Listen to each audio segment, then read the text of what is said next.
Boa noite a todos e a todas. Sejam bem-vindos e bem-vindas a esta sessão das ILA Brasil Climate Law Lectures, que tem como objetivo explorar e desenvolver o debate no Brasil sobre o direito internacional e nacional climático, com os maiores especialistas da área que vem estudado, atuado e realmente conhecido esse novo ramo que tem desafiado a todos nós em diferentes campos do direito e também do direito internacional, como não se poderia furtar o ramo brasileiro da International Law Association.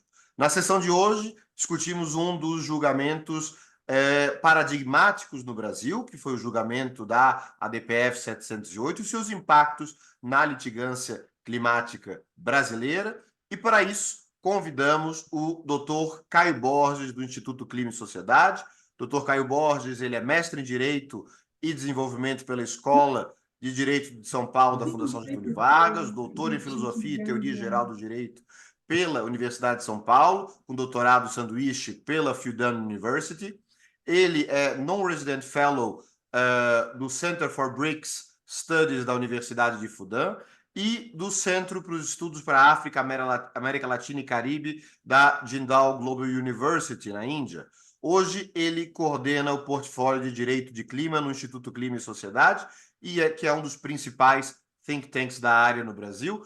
E se uma opinião pessoal é aqui permitida, Caio ele é um dos maiores conhecedores do direito climático e da litigância climática no Brasil, de maneira que nessas lectures ele não poderia faltar, e é uma honra para o ramo brasileiro recebê-lo para nos falar sobre o que aconteceu e qual é a importância e o desenvolvimento da ADPF 708, que para nós internacionalistas tem como grande sinalização uma abertura ao direito internacional, mas não só. E é sobre isso que Caio Borges nos fala hoje. Caio, muito obrigado pelo seu tempo. Sei que a sua agenda nesse tumultuado momento para a agenda de litigância e para a agenda climática é muito difícil e é um prazer tê-lo aqui nessa noite conosco. A palavra é sua e depois a gente faz o nosso debate. Deixa eu ver aqui. Não, tá certo, já tô, não tô no mudo. Bom, Lucas, obrigado, meu grande amigo, pelo convite. Eu que tenho que agradecer a Ila por essa oportunidade e também já vi que vocês vão fazer, né, uma série de outras lectures que, por sinal, com temas e casos bem interessantes, então também tentarei acompanhar as próximas ações também, as próximas aulas também. E agradeço, então, a todo mundo que está aqui agora, né, nesse horário, para acompanhar a discussão sobre a DPF 708. Acho que, né, Lucas, você disse para tomar aqui uns 20 minutinhos, então, apesar de ser um caso que dá bastante pano para a manga para a gente discutir, né, quais são as consequências para o Brasil, mas, de certa forma, é um caso, entre aspas, simples, né? Então, eu vou aproveitar para poder a gente ter uma discussão, uma conversa, já que tem gente que está escrevendo, como você falou sobre isso, é até bom para a gente poder, então, queria até ouvir, na verdade, eu acho que vai ter gente aqui que, por óbvio, já deve até ter mais profundidade aí na análise do que a minha, né? Acho que a minha também aqui é um pouco de quem viveu de perto todo o processo de elaboração da DPF 708, acompanhou o processo das audiências públicas e aí até o julgamento final, e também que me faça um pouco dessa reflexão, né, de qual é o papel da DPF 708 na litigância climática brasileira. Deixa eu compartilhar aqui com vocês. Só um segundinho, então, a minha tela. Peraí. Tirar aqui também o meu e-mail, porque senão vai ficar e-mail chegando o tempo inteiro aqui para vocês. É um saco. O barulho. Vamos lá.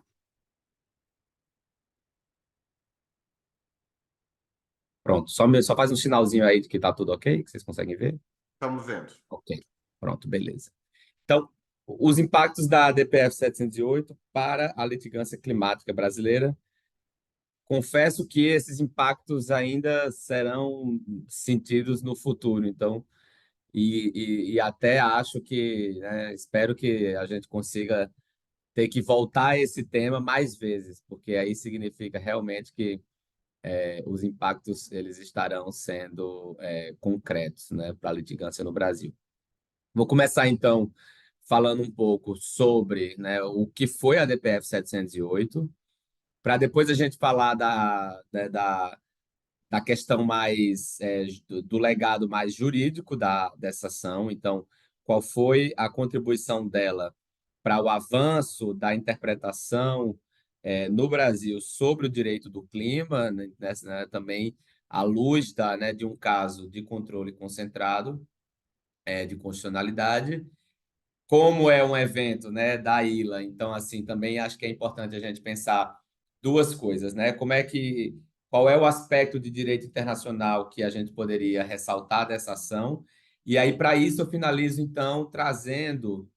Não vou explorar a fundo outras ações, até porque eu acho que vocês farão lectures também sobre ações de litigância de outras jurisdições, mas vou trazer aqui para poder só situar a contribuição da DPF 708 frente ao que existe também de litigância em outros, né, em outros países, justamente para poder reforçar o argumento do ineditismo da DPF 708 e das suas particularidades. E aqui como uma forma de realmente colocar em perspectiva qual foi o caminho adotado pelo STF e também como tem sido a interpretação de algumas outras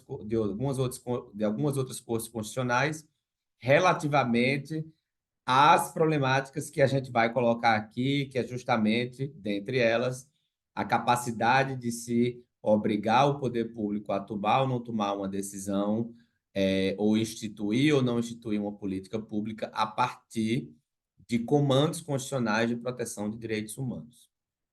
Isso é o que está, na verdade, né, no âmago da DPF 708. Então, em primeiro lugar, é isso. O que é a DPF 708? Foi uma ação, e aqui também, né, falando de bastidores, como ela foi preparada. Então, aqui são coisas assim que todo mundo vê, né? Então, a gente sabe que é uma ação que foi iniciada, foi ajuizada por 4 partidos políticos, mas importante nesse momento já ressaltar que houve intensa colaboração dos partidos políticos com organizações da sociedade civil. E aqui, particularmente, o Observatório do Clima, que é a principal rede de organizações que trabalham com a agenda climática no Brasil, que o Observatório do Clima fez análises sobre isso, né? Voltemos ao tempo aí, 2019, 2020, e ali o Observatório do Clima começou a fazer algumas análises sobre políticas públicas climáticas que estavam sendo abandonadas, que estavam deficientes. E um dos estudos que o Observatório do Clima fez foi o estudo que mostrou que o governo, o então governo, tinha paralisado o Fundo Clima, e isso tinha se dado por duas frentes, né? Foram 2 motivos. Primeiro, não estava sendo convocada nenhuma reunião do comitê, do fundo, do órgão, que é o órgão gestor desse fundo. Esse órgão, o Fundo Clima, ele foi criado por lei em 2009 e ele tem um colegiado que é responsável por fazer as deliberações sobre a estratégia do fundo, a aprovar a aplicação anual dos recursos, fazer, enfim, né, o balanço anual do funcionamento do fundo. Então, esse órgão não estava se reunindo já fazia um tempo. E depois verificou-se também, né, quantitativamente, que os desembolsos do Fundo Clima haviam sido reduzidos drasticamente em comparação a anos anteriores.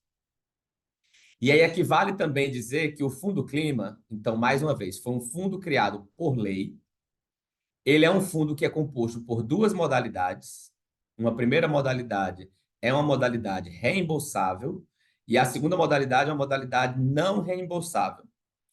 Essa modalidade, essas duas modalidades, elas são operadas de modo diferente. A modalidade reembolsável, ou seja, é um empréstimo, como qualquer empréstimo, que você, né, pega um empréstimo, depois você tem que pagar aquele empréstimo com juros. Ele era, e hoje é ainda, operado pelo Banco Nacional de Desenvolvimento Econômico e Social, pelo BNDES. E essa modalidade de crédito sempre teve muito mais recurso. De onde vinha o recurso da modalidade não reembolsável? Do orçamento. Então, existia ali um provisionamento orçamentário para como qualquer outro gasto, só que esse recurso ele era, então, direcionado ao BNDES e era o BNDES quem fazia a gestão, então, do fundo. Então, o BNDES escolhia quais eram os projetos que iam ser beneficiados.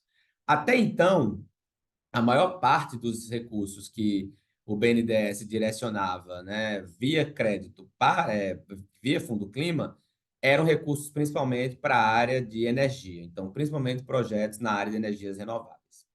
Isso os números mostravam. A segunda modalidade do fundo é a modalidade não reembolsável. Nesse caso, é doação. E quem manejava esses recursos era o Ministério do Meio Ambiente.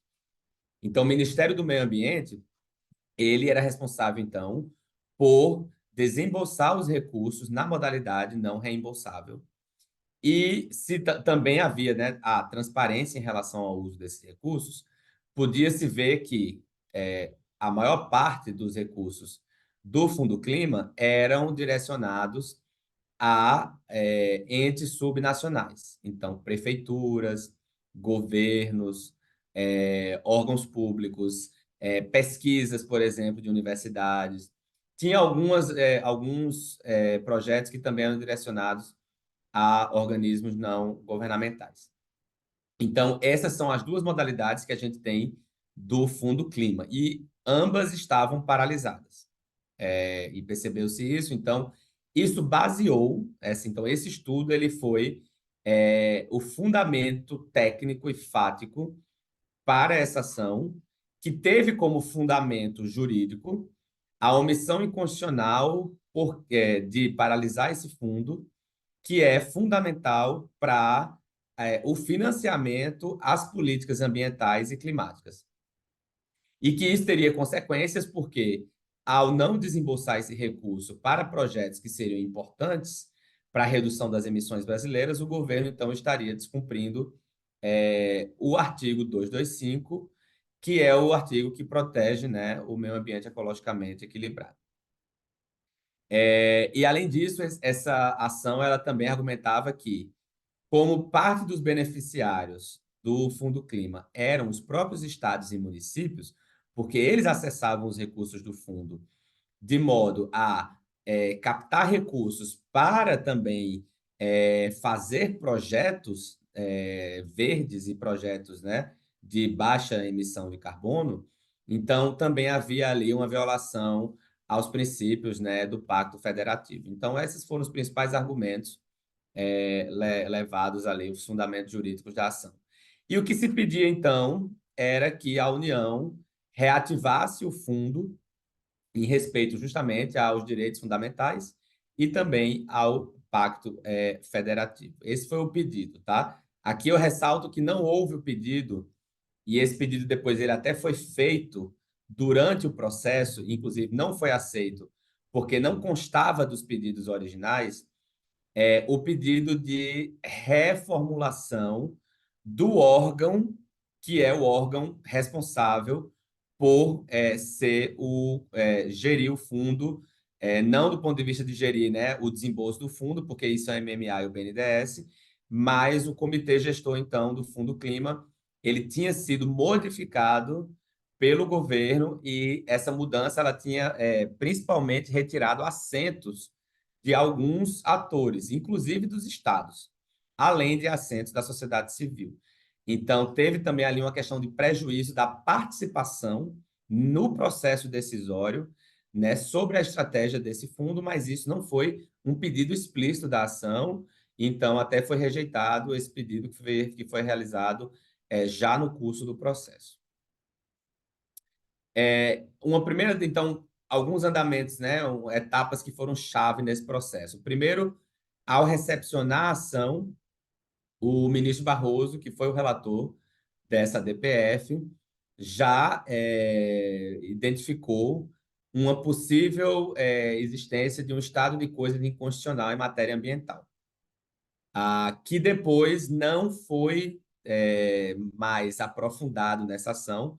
Foi uma discussão, inclusive, que foi colocada de maneira explícita em uma outra DPF, que foi a DPF 760. A DPF 760 que questionava a paralisação de um plano de combate e redução do desmatamento na Amazônia, o PPCDAM. Nessa ação, houve uma discussão mais aprofundada sobre a possível existência, então, de um estado de coisas inconstitucional ambiental na Amazônia. Então, houve isso. Aqui, embora tenha sido ventilado isso pelo ministro Barroso, não foi um objeto de discussão depois na fase do julgamento, então, dessa ação.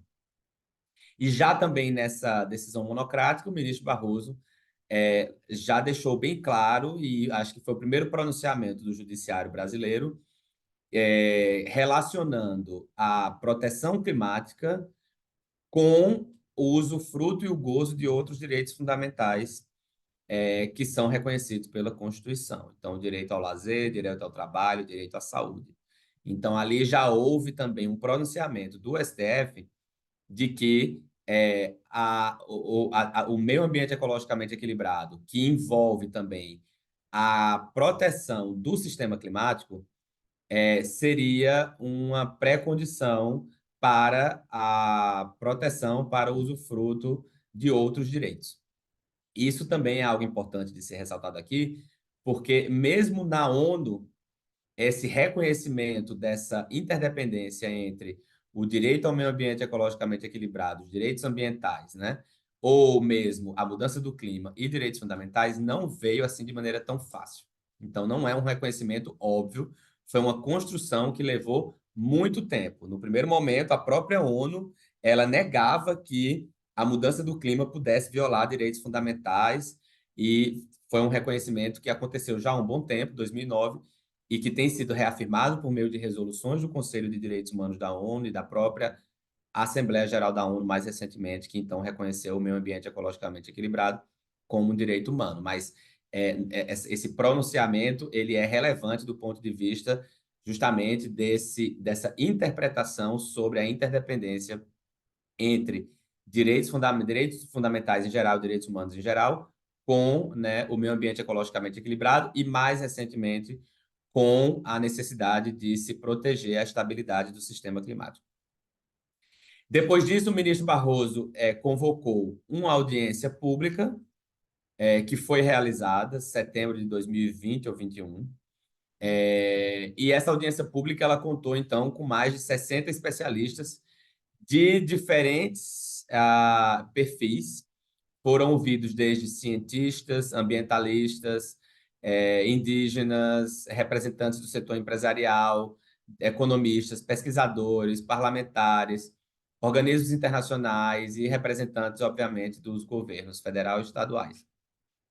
E foi um momento muito importante. Aqui, já deixar aqui uma propaganda, tem um livro sobre a DPF 708 que eu organizei com o Pedro Vasques, é possível encontrar ele online, o e-book, e é justamente as contribuições, uma sistematização das apresentações orais que foram realizadas naquele momento no STF, E a gente, então, é, sistematizou por blocos os diferentes tipos de contribuição. Então, teve pessoas que falaram sobre litigância climática, para poder trazer exemplos para o Supremo de outras cortes constitucionais que já haviam decidido sobre mudança do clima.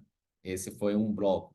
Teve o bloco mais dos cientistas, que estavam mostrando ali dados sobre a mudança do clima, sobre como que a situação, então, do desmatamento na Amazônia, sobretudo, foi o tema mais levantado, estava realmente ali fazendo com que o Brasil pudesse descumprir suas metas climáticas.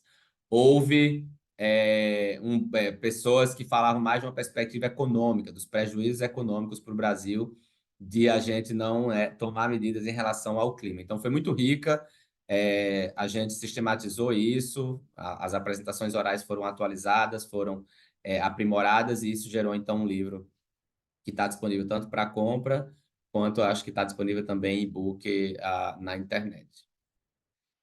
O que o STF, no fim das contas, então, decidiu, né? Por 10 votos a 1, foi reconhecida a omissão inconstitucional da União em relação ao funcionamento do Fundo Clima como instrumento de enfrentamento à crise climática. Foi, então, reconhecido o dever constitucional da União em tomar medidas para enfrentar a crise climática e também como um dos aspectos, né, de criação de precedentes, foi reconhecido que existe um dever constitucional de fazer com que esse fundo ele funcione e que os recursos que estão lá sejam alocados de maneira que ficou vedado também o contingenciamento desse fundo, porque ele é fundamental para a tutela constitucional do meio ambiente e também para os compromissos internacionais que o Brasil assumiu. Aqui vale só deixar bem claro que é um precedente que se soma a outros precedentes do STF sobre essa vedação de que o poder público realize o congelamento, né, o contingenciamento de fundos que são essenciais para a realização de políticas públicas que, por sua vez, são fundamentais para o cumprimento dos direitos humanos, né? Então, assim, não é a primeira vez que o STF tinha se pronunciado sobre a inconstitucionalidade de contingenciar fundos quando isso representa violação a direitos fundamentais. O precedente tinha sido a DPF 347 sobre fundos penitenciários, o FUNPEN, mas aqui vale deixar claro que essa omissão, essa omissão não, desculpa, essa inconstitucionalidade, ela aconteceu sobretudo porque os fundos, eles haviam sido, o mandato do Fundo Clima, ele foi criado por lei. Então, como ele foi criado por lei, se o poder público ele tem os recursos, ele aloca, ele separa recursos, mas ele não dá operacionalização, isso significa descumprir a lei. Isso significa que o poder público estaria, numa palavra mais coloquial, né, sabotando a vontade do legislador. Então, aqui a proibição de contingenciamento se dá porque é um instrumento criado por lei e, portanto, não existe a opção de você não colocar dinheiro, de não fazer com que esse fundo não funcione. Porque isso também, além de tudo, viola não só os direitos fundamentais, mas viola outro princípio fundamental da Constituição, que é o princípio da separação de poderes. Bom, só para antes da gente ir também aqui, né, para de novo, o legado dessa ação em relação aos avanços interpretativos, o que aconteceu uma vez que houve a decisão. Então, foi tomada a decisão, o Fundo Clima, então, ele voltou a se reunir, também houve a troca de governo nesse tempo.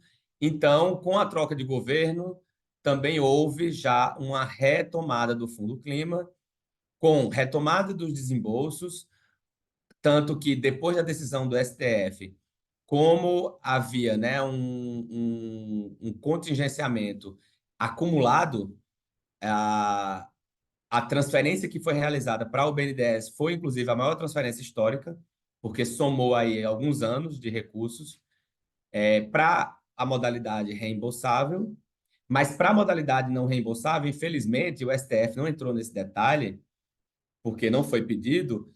O Fundo Clima ele hoje tem um orçamento bem humilde nessa modalidade não reembolsável. Então, só para vocês terem noção, o Fundo Clima, o governo federal, ele captou por meio do lançamento de títulos soberanos. Então, o governo, né, a União, ela, assim como as empresas fazem, ela emitiu títulos de dívida soberana, e parte da emissão desses títulos foi justamente para abastecer o Fundo Clima. Então, o Fundo Clima foi abastecido com mais de 10 bilhões de reais, o que é um valor alto. No entanto, para a parte não reembolsável, como isso é também recurso de orçamento, o Fundo Clima só tem hoje 5 milhões de reais, o que é muito pouco, né, para financiar projetos que sejam projetos não reembolsáveis. Mas, depois, então, da ação, o Fundo Clima, ele voltou a ser operacionalizado, o seu órgão gestor se reúne periodicamente, houve alterações em relação também à composição, retomando um pouco, né, da configuração que havia, que dá assentos para as partes interessadas. Então, a ação ela também provocou, no fim das contas, o efeito concreto de fazer com que o fundo retomasse suas operações. Do ponto de vista do que essa ação deixa de precedente em relação, né, à interpretação da Constituição brasileira, eu mencionei o ineditismo no começo. A importância principal é o fato de que na fundamentação da decisão, o STF, o voto do ministro Barroso, que foi endossado nesse aspecto, né, por todos os 10 ministros, então, que votaram favoravelmente ao pedido, considerou que o Acordo de Paris ele seria um acordo com status de Tratado de Direitos Humanos. E a gente sabe que no Brasil tratados, né, de direitos humanos, eles possuem o status de supralegalidade, então eles estão acima das leis ordinárias. Significa que se há uma lei que conflita com esse tratado, que é incorporado ao ordenamento jurídico doméstico, isso significa, então, que teria um efeito de paralisação dessa norma que estaria em conflito com o Acordo de Paris. Então, não somente o Acordo de Paris, mas por força dessa interpretação que foi dada já lá naquela decisão interlocutória de que direitos humanos, de que a proteção ambiental é fundamental para o gozo e usufruto dos direitos fundamentais, o STF, então, na ratio decidendi ali, considerou que o Acordo de Paris e outros tratados de direitos ambientais podem ser considerados como tratados de direitos humanos, e isso tem essas consequências para o ordenamento jurídico interno. Então, na prática, qualquer lei, qualquer política que esteja em colisão com o Acordo de Paris pode vir a ser objeto de, né, alguma ação que justamente questione a incompatibilidade dessa lei com o Acordo de Paris. A grande dificuldade, que eu vou voltar mais para frente, é justamente determinar quando que uma lei ela estaria, então, violando o Acordo de Paris, considerando a própria estrutura, linguagem do Acordo de Paris, que é uma linguagem, muitas vezes, que não tem obrigações muito explícitas e prescritivas em relação ao que os países devem fazer para cumprir com as obrigações relacionadas à redução das emissões de gases de efeito de estufa e também à adaptação e outras obrigações. E aí aqui eu também queria dizer assim que essa decisão do STF ela foi inédita porque a a caracterização do Acordo de Paris como um tratado de direitos humanos ela não era nova do ponto de vista do discurso político.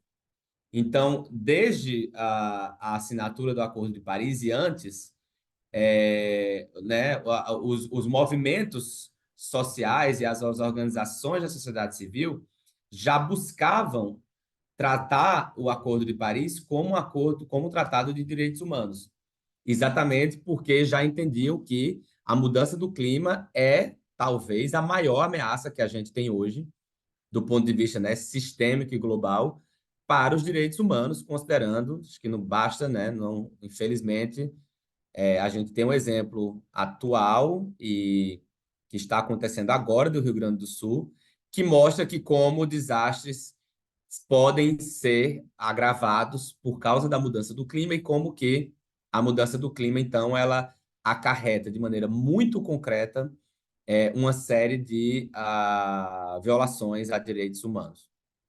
E então essa discussão política, ela permeou a própria elaboração do Acordo de Paris, e naquele momento muitas organizações faziam uma campanha para que o Acordo de Paris tivesse dispositivos no seu texto que reconhecessem justamente que os estados eles iriam reduzir suas emissões como uma forma de proteger direitos fundamentais. Bom, é aqui importante dizer que, do ponto de vista de direito internacional, o Acordo de Paris ele não foi negociado, nunca foi negociado, como sendo, né, um tratado de direitos humanos.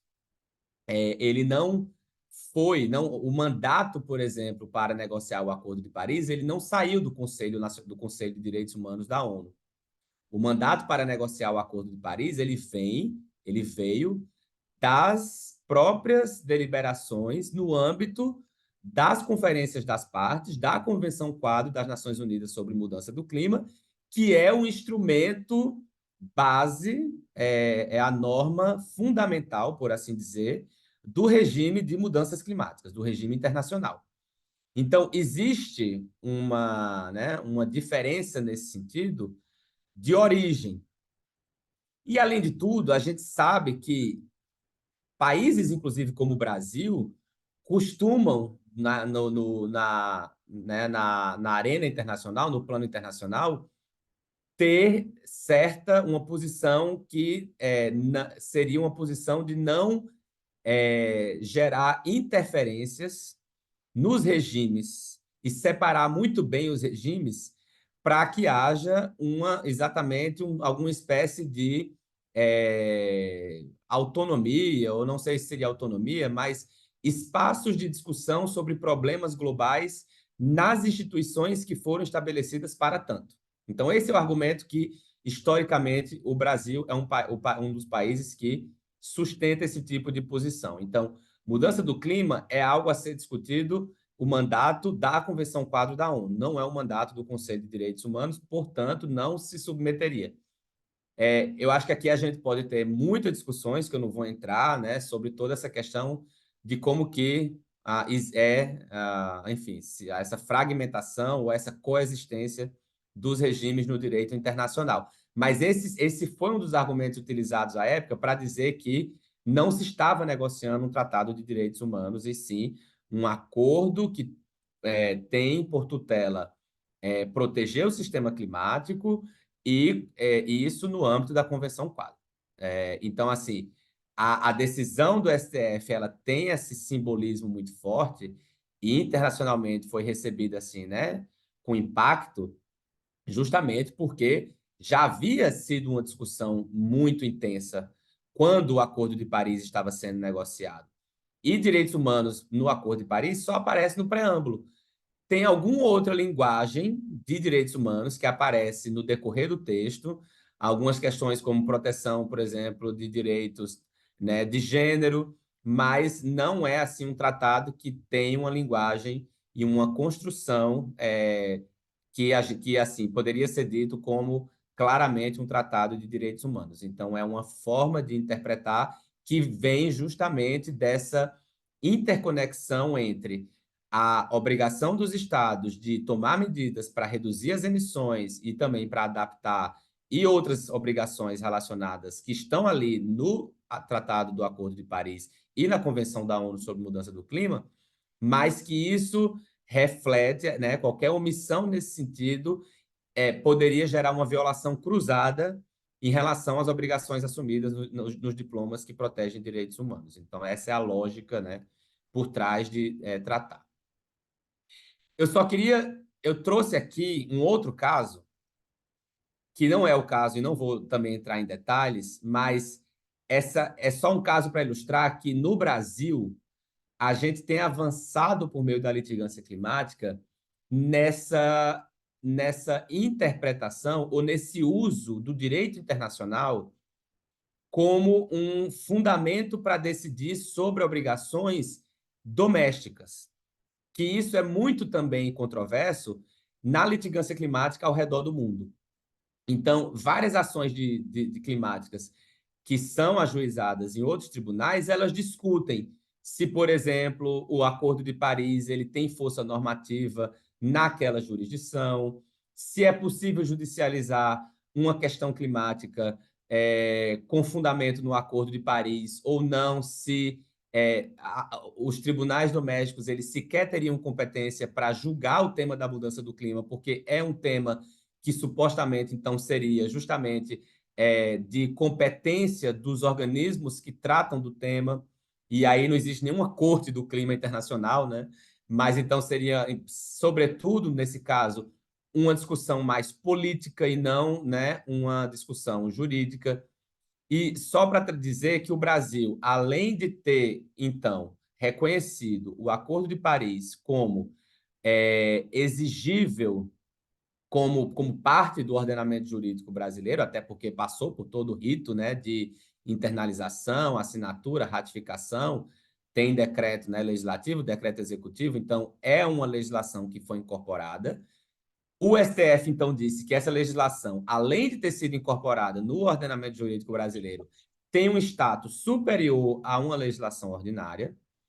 E, em um outro caso, que eu não vou entrar em detalhes, a Justiça Federal Brasileira, ela também decidiu que é possível fazer controle sobre o cumprimento de algumas das obrigações do Acordo de Paris, justamente com base nessa ideia de que é um instrumento que foi incorporado à ordem jurídica doméstica. E na época que a Justiça Federal Brasileira decidiu isso, nem se tinha ainda o precedente da DPF 708. Então, foi uma decisão que ainda tratava o Acordo de Paris como lei ordinária, né? No mesmo status, né? No mesmo nível de lei ordinária. Depois veio o precedente, inclusive, da DPF 708, então essa decisão em que se reconheceu que as cortes brasileiras elas são competentes para julgar questões relacionadas a um possível descumprimento do Brasil das obrigações do Acordo de Paris, já tinha sido algo que tinha sido reconhecido no âmbito de uma ação que questionava o fato de que o Brasil teria descumprido um dos artigos do Acordo de Paris que obriga os países a estabelecer metas sempre mais ambiciosas e nunca metas menos ambiciosas. Sempre ressaltar, cumpre salientar Acho que tem um microfone. Precisamos superar. Agora foi. Obrigado. E para a gente ir encaminhando para o final, algumas outras questões mais rápidas. A DPF 708 ela está sendo utilizada como um precedente nas decisões judiciais. A gente já encontra exemplos, sim, em uma ação que questionou o licenciamento de uma usina termoelétrica no Rio Grande do Sul. A Justiça Federal do Rio Grande do Sul ela negou o licenciamento dessa usina, dentre outras razões, justamente pelos impactos climáticos que haveria de se autorizar uma usina que iria aumentar as emissões de gases de efeito estufa. E, dentre os fundamentos da decisão, foi justamente o precedente do Fundo Clima sobre o dever de proteção, então, né, de que o poder público tem o dever de garantir a proteção climática e sobre a relevância, então, atual da questão do clima, e isso foi utilizado, então, como um precedente. Esse é o precedente que, pelo menos eu tenho conhecimento, de uma decisão judicial que se utilizou da DPF 708. Outras ações, elas também fazem referência à DPF 708, mas isso nas petições. Então, a petição, por exemplo, em um outro caso que também se busca anulação de um licenciamento de uma usina termoelétrica, só que dessa vez no Ceará, por uma série, né, de alegadas irregularidades e insuficiências do estudo de impacto ambiental, por não considerar o impacto climático da instalação de uma nova usina, também se ventilou a DPF 708, justamente para ressaltar a obrigação constitucional de proteção ambiental e de o Brasil cumprir com suas normas, com seus compromissos climáticos. E também uma outra ação constitucional que questiona uma legislação de Santa Catarina, do Estado de Santa Catarina, que é uma legislação sobre uma transição energética justa, que, na prática, dentre outras coisas, ela iria prorrogar os subsídios que são dados atualmente para a produção de carvão no Estado, uma série de incentivos fiscais e creditícios, e nessa ação se argumenta que essa prorrogação desses subsídios contraria, então, o objetivo dos objetivos do Acordo de Paris e também estaria em violação ao precedente da DPF 708. E aí aqui a gente chega justamente nessa parte final, né, um pouco de reflexão, que eu acho que a grande questão em aberto em relação à DPF 708, na minha opinião, talvez a parte que mais impactou, né? Assim, o aspecto mais relevante do julgamento da DPF 708 é o que hoje ainda é o aspecto que ainda está em aberto. Então, ao julgar, né, o STF, que a DPF 708, que o Acordo de Paris, ele tem um status de supralegalidade, a gente entra numa outra agora, né, dificuldade, que é aquela que eu já tinha ventilado sobre e quando que se pode, então, determinar que um ato do poder público ou que uma legislação ela estaria violando os dispositivos do Acordo de Paris. Porque não é tão claro, não é tão clara, né, ao se ler o texto do Acordo de Paris, não existe um detalhamento e uma objetividade sobre o que o Estado deve fazer. O Acordo de Paris ele não diz, por exemplo, que os Estados eles devem parar de financiar combustíveis fósseis. O Acordo de Paris ele não diz que os Estados eles têm que tomar medidas para prevenir enchentes e etc, etc. E para isso eles devem mudar, por exemplo, a política urbana, de ordenamento territorial urbano. O Acordo de Paris ele não diz que os Estados devem necessariamente destinar recursos suficientes para financiar todas essas medidas de transição. Embora tenha lá a parte de financiamento, mas a parte de financiamento do Acordo de Paris é muito mais o financiamento que os países ricos devem dar para os países menos desenvolvidos ou em desenvolvimento para permitir que esses façam sua transição. O Acordo de Paris não diz que se um Estado, se um país, se um governo, ele autoriza um desses projetos que eu mencionei anteriormente, né, das ações judiciais que estão contestando projetos de usinas termoelétricas, se isso seria, então, uma violação. Então, a grande questão que a gente tem aqui é justamente como determinar quais serão os critérios jurídicos e não jurídicos que poderão ser trazidos em uma eventual ação, né, em uma futura ação judicial que esteja alegando que alguma lei ou alguma decisão administrativa ela estaria, então, violando o precedente da DPF 708, justamente pelo status hierárquico do Acordo de Paris no ordenamento jurídico brasileiro. Então, essa, para mim, é a grande questão em aberto. E são questões que estão ali justamente na zona de intersecção entre a política e o direito, porque não há uma trajetória única de descarbonização. Quem acompanha o dia a dia, né, da discussão climática no Brasil, percebe que, se por um lado, isso eu estou falando agora da atualidade do Brasil, por um lado, a gente está reduzindo as emissões relacionadas ao desmatamento na Amazônia. Isso é um fato.